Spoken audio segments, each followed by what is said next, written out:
Hi friends, Dikshit இன்னைக்கு எல்லாமே சாப்பிட்டாருன்னு வைக்கலாம். எல்லாமே காலியாட்டுக்குது.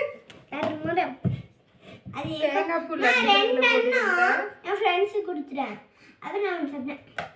நீ ரெண்டரும் ஃப்ரெண்ட்ஸுக்கு கொடுத்துட்டு மீதி ரெண்டு வந்துருக்குமா? நான் சாப்பிட்டுல அது என் ஃப்ரெண்டு கொடுத்துட்டேன். அப்புறம் நானும் அப்படியே வெட்டி என் ஃப்ரெண்டு கொடுத்துட்டேன். அது ரெண்டு இருந்துச்சுல, அதை எடுத்து நான் சாப்பிட்டேன். நானும் கொடுத்து விட்டேன், ரெண்டு ஃப்ரெண்டு கொடுத்துட்டாராமா, ரெண்டு சாப்பிட்டாராமா. குழம்பு டப்பாவில் அந்த லட்டு போட்டு கொடுத்தேன். தேங்காய் புல்லட்டு எல்லாம் பேக் பண்ணுற நேரத்தில் இதில் போட்டிருக்கிற சாப்பிட்டுக்கோ அப்படின்னு சொன்னேன். இதுனா எனக்கு வேண்டாம், நீ ஸ்நாக்ஸ் பாக்ஸ் எடுத்து போட்டு கொடு, அது குழம்பு தர டப்பா அப்படின்னு சொல்லிட்டான். அதனால மறுபடியும் மாற்றி இதை போட்டு கொடுத்தேன். சரி, குட்டி குட்டி உருண்டையாக தான் இருந்துச்சா, சரி அதுவே போடல அப்படின்னு சொல்லிட்டு அதை போட்டேன். சாருக்கு அது குழம்பு ஊற்றுற டப்பா, குழம்பு தான் ஊற்றணும் அப்படின்ட்டாரு. சரின்ட்டு என்ன பண்ணிட்டு வந்துருக்குற? குழம்பு செஞ்சிச்சு.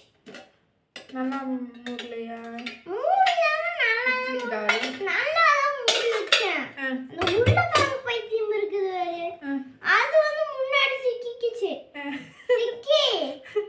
உருளைக்கிழங்கு மூடையில முன்னாடி சிக்கிடுச்சாமா, அதனால சிந்திடுச்சா. சரி, நாளைக்கு தம்பியோட லஞ்ச் பேக்ல வந்துப்போம். சரியா? அதான் அதை வைக்கணும்.